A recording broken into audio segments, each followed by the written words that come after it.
I have no idea what to expect. This is terrestrial radio. This is terrestrial radio. Look at these guys, they look fun. Look at their tight asses. You know what, that is impressive. We'll find ET by 2035.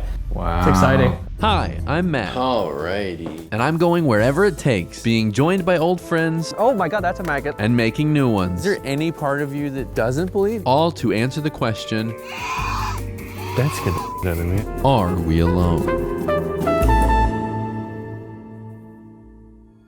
Are we alone? A universal question with a lot of room for interpretation. I mean, I'm not alone, Aria's here. Hello. Are we alone in the universe?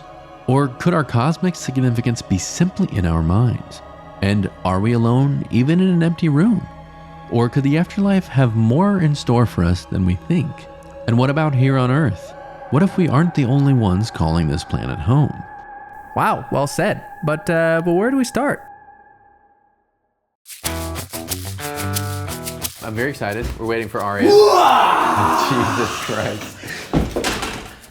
Tell them where we are. We are in Roswell, New Mexico, the site of the CW show. Oh, Roswell from the 90s or 2000s, was it, Brendan? 2000s? Yeah, we're in Roswell, New Mexico, the site of one of the most important events in American UFO history and possibly one of the greatest government cover-ups of all time. I actually don't even know really what happened here. I just know some alien stuff went down, so I'm excited to learn. You know all about what happened here. I didn't even know government stuff was involved, but I had Red Lobster for the first time today, so that was nice. Did you really? Yes. For the first time? First time? Cheddar Bay biscuits, overrated. They were very Whoa. a little dry. Not a big biscuit boy. That's gonna get you the most heat you've ever gotten on this channel, and I'm confident about that. There's a high bar. Yeah, let's see. We're gonna unpack that on the way to the International UFO Museum and Research Center in the heart of downtown Roswell. It's very exciting! Still excited to be here, still excited. They put aliens everywhere. Let's go. We are almost here. Exciting. I have no idea what to expect. We've done aliens before, but this time we're actually kind of learning about it. Yes, it's good to learn. Well, I mean, you teach me a lot, so it'll be exciting to hear from someone else and to hear what they have to say if they back up, the many claims you've made to me. Where do you stand on like something happened here? I think something could have happened here, you see, but my thing is, I'm wondering, I see, like you said, there are aliens everywhere. I feel like it's become a bit of a kitschy sort of thing over here, I'm wondering if they're playing it up a little bit, trying to bring in those tourist dollars. Well, That's what I'm thinking. counterpoint, LA, they do make movies there, but they also sell kitschy Hollywood stuff. That's true. That was a really good That was point. a good point. That was a good point. He got me there. It's dirtier than you would think, the Walk of Fame. SpongeBob covered in piss. Yeah, it's rough times. You ready? You excited to learn? I'm very excited, I'm really hoping to have a little cameo appearance by the cast of Roswell. If you planned something like that, that would have been amazing. That would have been amazing. Look at these guys, they look fun. Kind of concerned about what happened to his neck here and this guy's arm. But hey, you crash land somewhere, things happen. For me, the first and most obvious interpretation of the question, are we alone, means aliens. And Roswell has been a mecca of alien tourism since 1947. When in June of that year, a pilot named Kenneth Arnold claims that he saw a string of 9 unidentified flying objects moving throughout the sky while flying near Mount Rainier.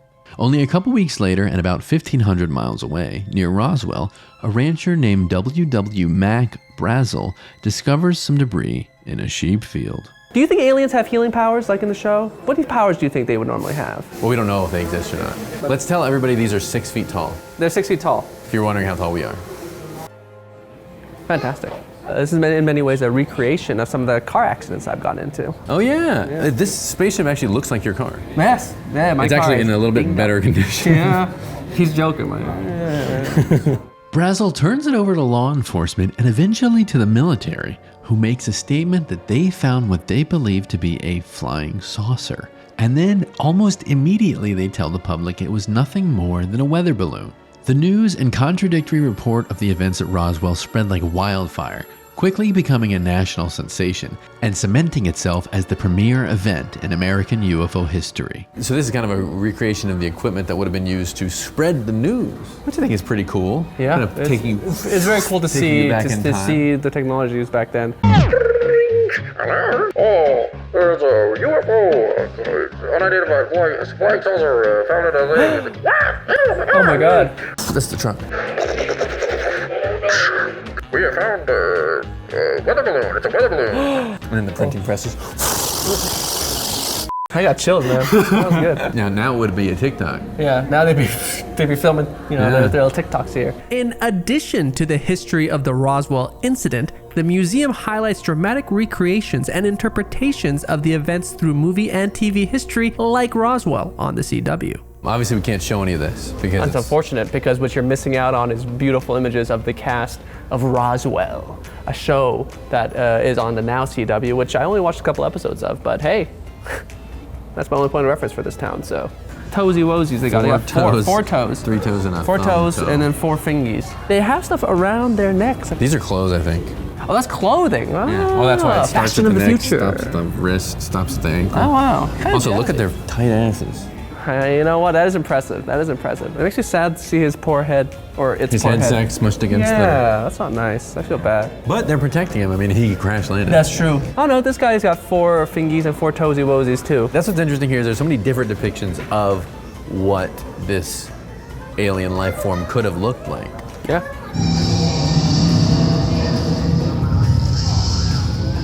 It's like we're on Broadway. Really, yeah. I like it. I like the theatricality of it all, the flair. Yeah. So while much of this place is dedicated to the past of kind of alien history, there is a section about the future of alien research and what kind of NASA and other scientists are doing now. Here we have the SETI Search for Extraterrestrial Intelligence, an ongoing effort to seek intelligent extraterrestrial life in space. It's incredibly fascinating. Fun time at the museum. Yeah. We got our gift shop merch. I was happy to have learned a lot more than I expected to, but if anything, this was the cherry on top of the cake. I love me a little bit of merch. And you can only get that here. Yeah, that was a lot of fun. I learned a lot more than I thought I would, a lot more about the history and everything. Yeah, and they had the shout out to the CW show. I love that. Only thing would have been better if they had like an animatronic of Dido singing the theme song. Very cool. So where we're going next, though, I'm very excited about. In the future of alien research conversation that we had, they mentioned SETI, the Search for Extraterrestrial Intelligence. And we got a conversation with the toppest of dogs at SETI. To sunny California we go. I love meeting a top dog. Woof.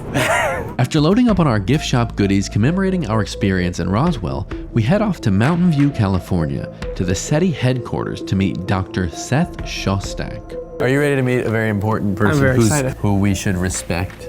Of course, yes. Of course. Ding dong. Should we do a funny little gag with him? Let's pretend we're mugging him. Oh, hi guys. Come on Hello. in. It's good to see you. Matt. Hello, sir. I'm Aria. Seth. SETI is an organization of over 100 scientists utilizing science and technology to discover life beyond our world or to search for extraterrestrial intelligence. Using radio technology and most recently laser imaging, SETI looks to the skies, or more accurately, listens to hear signals sent from far-off intelligent civilizations. We were lucky enough to meet with Dr. Seth Shostak, senior astronomer at SETI, to learn more. Can you tell me a little bit about what the day-to-day life is at the SETI Institute? I think if you walked into the SETI Institute at a random time, you wouldn't know you were at the SETI Institute. You figure I'm just in another high-tech startup here in the Silicon Valley. It doesn't look that different. People sitting in front of their computers, that kind of thing. Well, how often do you actually look at some sort of signal? I don't look at them very often, to be honest, because everything's been automated. You have the impression, okay, you guys are looking for a radio signal coming from ET. Presumably, you're getting all sorts of sound recordings and listening with earphones and, just waiting for the big one while ordering in a sandwich or something. Yeah. But that's not the way it is. All that's automated because that would be very, very dull to do every day. Would you mind describing what the main methods for finding intelligent life? You got to keep this in context. The idea that there might be aliens out there, that's a really old idea. And so how can you find them? If they land, that makes it easy. You just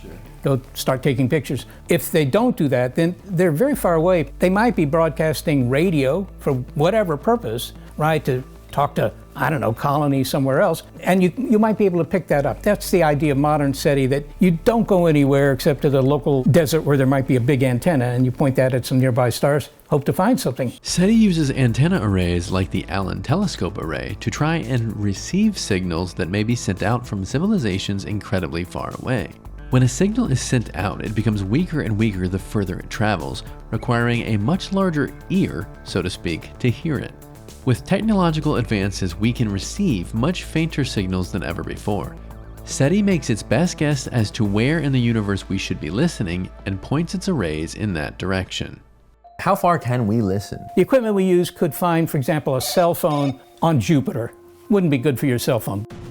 But all right, well, Jupiter's not that far away. But a cell phone 500 million miles away, you say, oh, that's pretty good. The bottom line is you could hear them if they have transmitters that are comparable to the best that we have here on Earth. Really? So you're not asking too much of the aliens. Oh. I mean, we've had radio for, 100 years or something like that. I mean, the aliens may have had it for 100,000 years or 100 million years. I mean, you don't know. So at that point, why not let them build the big transmitters? You know, ethically speaking, are you ever concerned that you might be invading the privacy of these aliens? Up till now, they've been very, very understanding. And there's also this, we're not disturbing them very much. You know, you say, hi, we're the Earthlings, and it gets there 200 years later. They're done with their wank. Yeah, you're out of the experiment. Can you talk a little bit about how the addition of like the Kepler telescope has changed the work that you're doing? The most significant telescope of all time for the kind of work we do was Kepler. But what it was looking for was planets around other stars. And you know, when I was a kid, if you went to the local planetarium, I mean, they didn't know whether there were planets around other stars. We didn't know that, in fact, till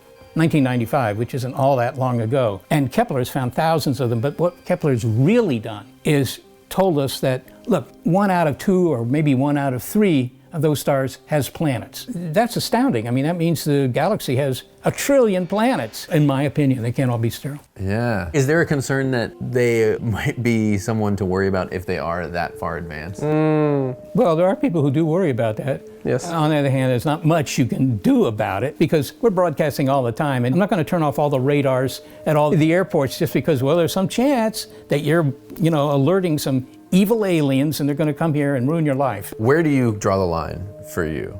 And I can't think about that. I don't know that there's any place where I say, I'm not going to think about that. I don't know that there is any limit. I saw some pictures of the sexy yellow M&M. That was a limit for me. Yeah, well, there you go. You don't want to look at that too much. On top of being an incredibly accomplished scientist, Seth is also an avid and pretty talented photographer and still dabbles in the radio hobby that started his path to SETI. These are all people that I knew personally because otherwise I probably wouldn't have a photo of them.